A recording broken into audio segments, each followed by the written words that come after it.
খেলার সুযোগ শ্রীলঙ্কাতে দেওয়া উচিত। এই প্রশ্নে আমরা কোনো রকম নতি স্বীকার করব না। রক্ষণাবেক্ষণ এবং পরিচালনা করবে ফুটবল ফেডারেশন, কিন্তু ওখানে অ্যালোকেশন দিবে জাতীয় ক্রীড়া পরিষদের মাধ্যমে। এবার একটা অন্য প্রসঙ্গে আসি। নিশ্চয়ই আপনারা ক্রিকেটের খবর জানার জন্য এখানে আসছেন। ক্রিকেটের ক্ষেত্রে আমাদের কোনো ডেভেলপমেন্ট নাই। আমরা 2টা চিঠি দিয়েছি। চিঠি দেওয়ার পর আমরা আইসিসির যে উত্তর সেটার প্রত্যাশা করছি। এর মধ্যে একটা জিনিস ঘটেছে আপনাদের আমার জানানো প্রয়োজন, সেটা হচ্ছে আইসিসির যে সিকিউরিটি টিম আছে, সিকিউরিটি দায়িত্বে যারা আছে, তারা একটা চিঠি দিয়েছে।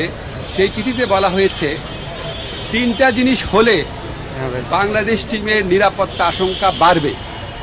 একটা হচ্ছে বাংলাদেশ টিমে যদি মুস্তাফিজ অন্তর্ভুক্ত হয়, 2 হচ্ছে বাংলাদেশ যে দলের যে সমর্থকরা আছে ওনারা যদি বাংলাদেশের জাতীয় যে জার্সি আছে, আমাদের ন্যাশনাল জার্সি আছে, এটা পরে যদি ঘোরাফেরা করে। আর 3rd হচ্ছে ইলেকশন যত এগিয়ে আসবে তত নাকি বাংলাদেশ দলের নিরাপত্তা আশঙ্কা বৃদ্ধি পাবে। তো আইসিসি সিকিউরিটি টিমের এই বক্তব্য সন্দেহাতীতভাবে প্রমাণ করেছে যে ভারতে বাংলাদেশ ক্রিকেট টিমের T20 বিশ্বকাপ খেলার কোনো রকম পরিস্থিতি নাই। আইসিসি যদি আশা করে আমরা আমাদের শ্রেষ্ঠ বোলারকে বাদ দিয়ে আমরা ক্রিকেট টিম করব, আমাদের যারা সমর্থক আছে তারা বাংলাদেশের জার্সি পরতে পারবে না, আর আমরা ক্রিকেট খেলার জন্য বাংলাদেশের নির্বাচন পিছিয়ে দিব, এর চেয়ে উদ্ভট, অবাস্তব, অযৌক্তিক কোনো প্রত্যাশা হতে পারে না।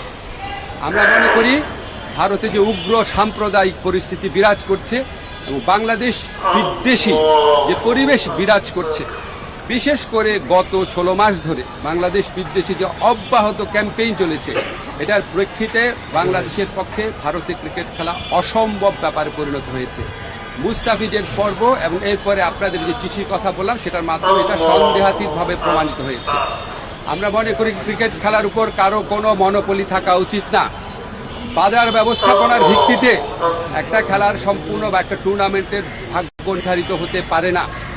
আইসিসি যদি সত্যি গ্লোবাল অর্গানাইজেশন হয়ে থাকে আর আইসিসি যদি ভারতের কথায় উঠে আর না বসে, তাহলে অবশ্যই আমাদের T20 বিশ্বকাপে খেলার সুযোগ শ্রীলঙ্কাতে দেওয়া উচিত।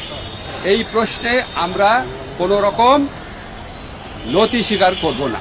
ধন্যবাদ।